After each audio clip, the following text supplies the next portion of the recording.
Hoje eu vou contar pra vocês um pouquinho de como foi o meu planejamento, de como foi o meu roteiro para minha primeira viagem pra Europa sozinha. Então, se você também tem essa vontade, esse sonho de dar uma voltinha, dar um passeio aqui na Europa sozinha, esse vídeo é pra você.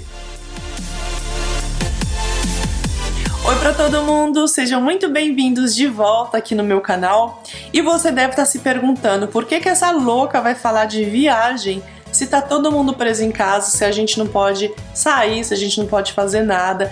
Eu entendo perfeitamente, eu tô aqui na França, a gente não pode sair depois das 6 horas da tarde.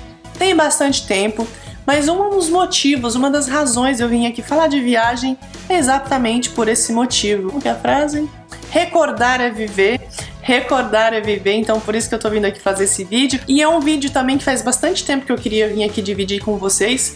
Eu já tenho vários vídeos aqui nesse canal, se você ainda não viu, sobre viajar sozinha. Tem várias dicas, eu vou deixar a playlist aqui pra vocês. Toda vez que eu falo de viagem, eu falo em programação, em se programar, em se planejar. Mas não é só pra viagem, né, gente? Tudo que a gente faz planejamento, tudo que a gente se planeja, tende a dar mais certo, né? Então eu acho que esse momento é um ótimo momento para se programar, para se planejar, para depois que tudo isso passar e você quiser ir fazer sua viagem, você esteja preparada para ser só arrumar as malas e partir para a viagem. Eu falei preparada, mas é preparado também, porque esse vídeo é para todo mundo. Quando eu tô falando de programação, gente, eu tô falando de tempo, né? Eu tô falando aqui de quanto tempo antes dessa viagem a gente tem que começar a pensar e a discutir essa viagem. Essa minha de 20 dias, eu demorei 2 anos, eu comecei 2 anos antes a programar ela. Eu tô falando desde juntar dinheiro, desde trabalhar mais do que eu trabalhava, deixar de fazer as coisas que eu fazia para poder juntar esse dinheiro, porque eu sabia que ia ser uma viagem um pouco cara, principalmente quando a gente está em outro país com outra moeda, e também a programação de o que eu quero fazer, para onde eu quero ir. Falando 2 anos porque foi eu, né? Não precisa ser, cada um tem um jeito de fazer. Mas é muito importante que o quanto antes a gente tenha definido, pelo menos na nossa cabeça ali, o que a gente quer fazer, mais fácil fica de se realizar. Eu vejo muita gente que pede indicação de roteiros e coloca lá em grupos de Facebook um país quase a cada 2 dias, uma cidade por dia, porque quer visitar tudo em um dia. Quando a gente quer fazer tudo, gente, a gente não faz nada direito. Essa frase leva a gente aqui para a dica número 2, que é o roteiro. O roteiro, gente, eu diria que é o coração dessa viagem, né? Porque se a gente quer fazer várias cidades ou vários países, a gente tem que pensar onde que a gente chega, né? Que lugar que a gente chega e que lugar que a gente vai embora. Então o roteiro que você vai fazer tem que ser inteligente para desenhar com o começo e o final. Quais são os lugares que eu não posso perder? E não colocar uma cidade por dia. Eu acho que o mais interessante mesmo é no mínimo os 3 dias, né? Porque você vai poder ter tempo de conhecer o lugar, de ver as coisas, de conhecer alguém. Às vezes você chega no lugar e não conhece nada porque você tá correndo e bate lá umas fotos, põe no Instagram e fala que conheceu o lugar e não conheceu nada, passou correndo. Não é só ir no lugar e lá tirar uma foto e ir embora, sabe? É conhecer o lugar, é falar, nossa, eu tive lá, eu tive a sensação, eu tava lá. Eu não tava lá passando correndo só porque eu queria, sei lá, ir pra outra cidade. Tem que fazer bastante pesquisa para aproveitar a geografia da onde você tá indo, qual que é mais perto, qual que é mais longe. Aproveitar, por exemplo, as viagens à noite, né? Tem viagens que você pode fazer à noite, aí você não perde um dia que você poderia estar visitando algum lugar, ou também você economiza num hostel. Eu acho interessante a ideia de ter um roteiro fechado, mas eu também gosto de ter esse espaço, um espaço dentro desse roteiro para poder fazer mudanças, alterações. Quando eu falo que eu escolho, por exemplo, fazer 3 dias em uma cidade, é porque talvez se eu chego nessa cidade e alguma coisa, eu não gostei daquele hostel, eu não gostei de alguma coisa, eu tenho tempo para mudança, sabe? Eu já mudei de hostel estando em uma cidade. Eu tô batendo muito na tecla, né, de roteiro e programação, porque realmente, se você fazer esse trabalho antes de ir para a viagem, né, esse trabalho, esse dever de casa, antes de fazer a viagem, você vai ter muito mais tranquilidade, muito mais sossego para aproveitar a sua viagem. É muito ruim durante a sua viagem, quando você deveria estar aproveitando, você está resolvendo o problema, pensando como que vai chegar na estação de trem, como que você vai do hostel pro trem, do hostel pro ônibus, o hostel que você vai ficar. Se você sair à noite, você vai precisar de táxi, de voltar para esse hostel, ou você vai pegar um ônibus. Entende? Tudo isso parece loucura, parece muita chatice, mas é muito importante. Eu posso mostrar minha planilha que eu fiz pra vocês, da estação de trem, como que eu ia pra esse hostel, a localização, tinha tudo nessa planilha. Essa planilha, gente, é muito importante você ter também as coisas impressas, né? A gente tem tudo isso no telefone, e se você fica sem telefone, sem bateria, sei lá, perde seu telefone, é roubado, alguma coisa acontece, você não sabe nem onde que você tem que ir. A gente tá falando aqui de uma viagem sozinha, né? E essa conversa aqui leva a gente pra dica número 3, que é a segurança. A gente tá viajando sozinha, a gente não pode esquecer que é muito importante deixar as pessoas saberem onde a gente está. Todas essas informações numa planilha e enviada para pessoas que você conhece, por exemplo, pode resolver muito problema, pode te tirar de um sufoco, sei lá, a gente nunca quer que nada aconteça, mas a gente nunca sabe. Então viajar, por exemplo, para a Europa, sei lá, para onde que for, qualquer lugar que seja, sozinha e sem deixar nenhum rastro aí, nem avisar para as pessoas onde que você está, não é legal, né? Nem com você, nem com os outros. Então, uma das formas de se proteger também, de ter essa segurança, é se programar, é deixar as pessoas saberem da sua programação, conhecerem a sua programação. Faz parte também de se sentir seguro você saber que a sua passagem está comprada, que você vai chegar lá, você vai ter um lugar no trem, vai ter um lugar no avião, que você vai estar chegando no hostel, você vai ter sua cama. Não tem nada pior no mundo do que você chegar no lugar e ter problema para dormir, seu trem não tem mais trem, ou você não tem um ônibus para ir embora. Às vezes eu escuto pessoas falando, mas eu deixo para comprar sempre na última hora porque tem promoção, tem não sei o quê. Eu concordo, às vezes você encontra muita promoção, às vezes se você comprar uma passagem um ano antes, você vai pagar caro, depois muda o preço, a gente não sabe.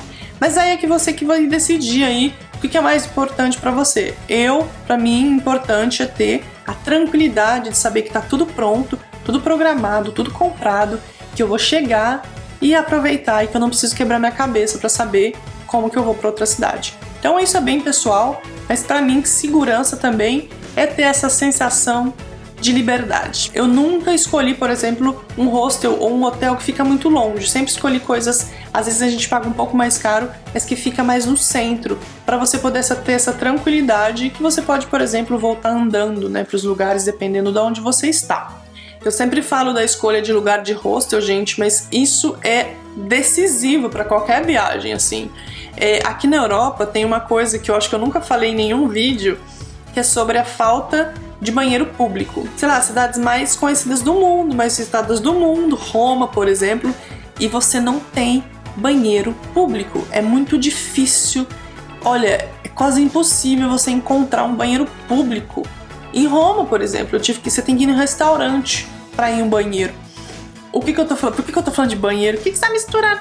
Tô falando de banheiro, gente, porque assim, quando você vai fazer uma viagem para a Europa, por exemplo, onde você faz várias cidades, a ideia é aproveitar o máximo possível o tempo, né? Aproveitar o dia inteiro, assim. O problema é que às vezes você sai e você fica o dia inteiro, você não acha um banheiro decente para ir, você tá cansado.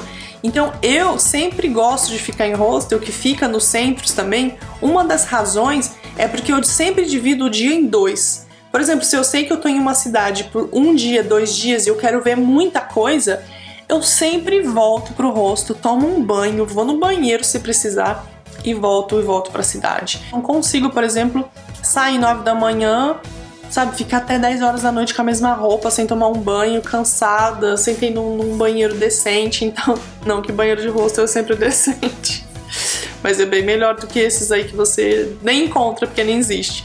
Outra coisa relacionada com segurança é lembrar que a gente tá sozinho ou sozinha, que a gente tá fazendo uma viagem sozinha. Então a gente tem que tomar um pouco de cuidado para onde que a gente vai, com quem a gente vai. Não dá para topar qualquer aventura e também não dá para se enfiar em qualquer aventura sem conhecer direito. Eu tô falando tudo isso, gente, mas é pra mim, porque eu tava lá em Assis, na Itália. Daí eu fui fazer um passeio atrás da igreja onde o São Francisco de Assis, né, ele fazia suas caminhadas. Era um lugar assim que me impressionou, eu falei, eu vou. E eu fui sozinha, fui caminhando e eu acho que eu passei da onde que eu deveria estar E eu me perdi, de verdade, assim, me perdi. A única referência que eu tinha era a igreja e tava muito longe. O meu telefone tava não tinha nenhum sinal no meu telefone. Mesmo assim eu consegui ligar e falar com alguém só pra me deixar mais tranquila, mas eu fiquei muito nervosa porque eu não tinha nenhuma ideia de como voltar pro caminho.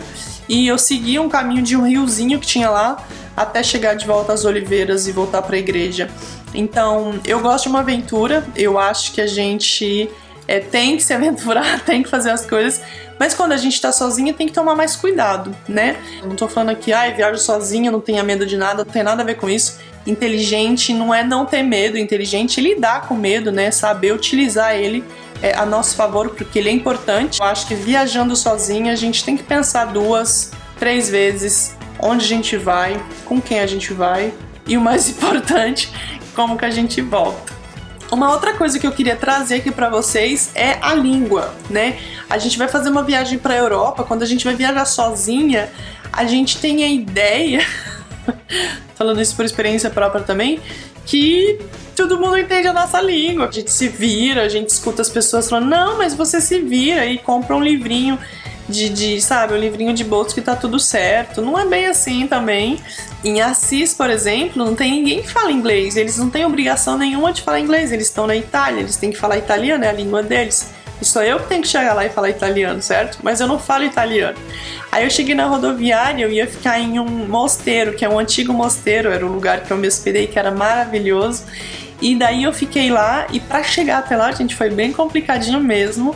Eu tive que pegar meu telefone e usar o tradutor do telefone pra fazer perguntas. Então as pessoas, gente, elas não têm obrigação de falar com a gente em inglês, né? Principalmente se elas não estão em um país anglofônico. E se você fala inglês, ótimo. Se você fala inglês meia boca, também tá bom. Mas se você tem problemas com a língua, gente, é importante ter um bom aplicativo de telefone de verdade, te deixar mais tranquilo e vai ajudar você a pedir sua comida, por exemplo. Bom, gente, o último ponto que eu queria trazer pra vocês aqui sobre se programar essa viagem, essa tão sonhada viagem pra Europa, é a época do ano. A época do ano é muito importante por um monte de motivo, não é só por causa de dinheiro, a gente pensa muito no dinheiro. Por exemplo, julho é o verão e tá tudo muito caro, isso é verdade, assim, julho e agosto são os meses mais caros. Mas não é só por causa do preço que eu acho que não é tão interessante, é por causa da quantidade de gente. Você ficar horas numa fila para entrar em um monumento onde que você não consegue, por exemplo, olhar ele de perto porque todo mundo tá na sua frente fazendo foto, é insuportável. Então eu diria que para a Europa tem, por exemplo, o final do verão, né, o comecinho do outono ou a primavera. Essa viagem que eu fiz foi em setembro. Tinha bastante gente, né? Tem que ter gente, até porque você está viajando sozinha, você quer conhecer gente, quer ver gente. Mas eu acho que não tem nem comparação com o verão, com julho, por exemplo, porque julho é as férias escolares, né, gente? Então tá todo mundo de férias. Então a escolha da época do ano vai influenciar muito no seu dinheiro, no seu bolso, no seu estresse, na sua raiva de pegar tudo cheio, tudo lotado, tudo caro. Principalmente se é a viagem aí da sua vida, é muito importante você aproveitar ela muito bem e contando, claro, com a época do ano que pode mudar tudo. Essas foram as minhas dicas, né, de como fazer essa viagem, se planejar sua viagem, o seu roteiro aqui pra Europa. E eu prometi que eu ia falar pra vocês o meu roteiro de viagem, né? Então vamos lá, porque eu tenho, como eu falei pra vocês, gente, eu coloquei tudo no Excel e tem tudo anotadinho. O meu ponto de partida, gente, pra essa viagem foi a França, né? Eu vim de Toronto, mas o meu ponto de partida pra essa viagem sozinha foi a França. Então, da França, eu peguei avião até Barcelona. Gente, em Barcelona eu fiquei 6 dias. É isso mesmo, eu tava falando sobre dias, né? Como é importante ficar bastante dias em uma cidade. Barcelona é uma cidade de praia, um lugar que eu queria muito conhecer, queria muito ficar. 3 dias eu fiquei em um hostel perto da praia para aproveitar a praia e 3 dias eu fiquei num hostel mais no centro da cidade para aproveitar as festas. De Barcelona eu fui de avião para Roma, onde eu fiquei 3 dias. Depois de Roma eu fui para Assisi de trem. De Assisi eu fui para Florence, também de trem. Depois de Florence eu fui para Milão e de Milão eu vou ter aqui pra França. Bom, gente, esse é o vídeo de hoje. Eu espero que ele tenha te inspirado aí para suas próximas viagens, as suas programações e os seus roteiros, seja para a Europa ou para qualquer outro lugar, seja viajando sozinho ou viajando acompanhado. Muito obrigada pelo seu tempo. Não se esqueça de se inscrever no meu canal, de compartilhar esse vídeo. Um beijo muito grande e até o próximo vídeo. Tchau!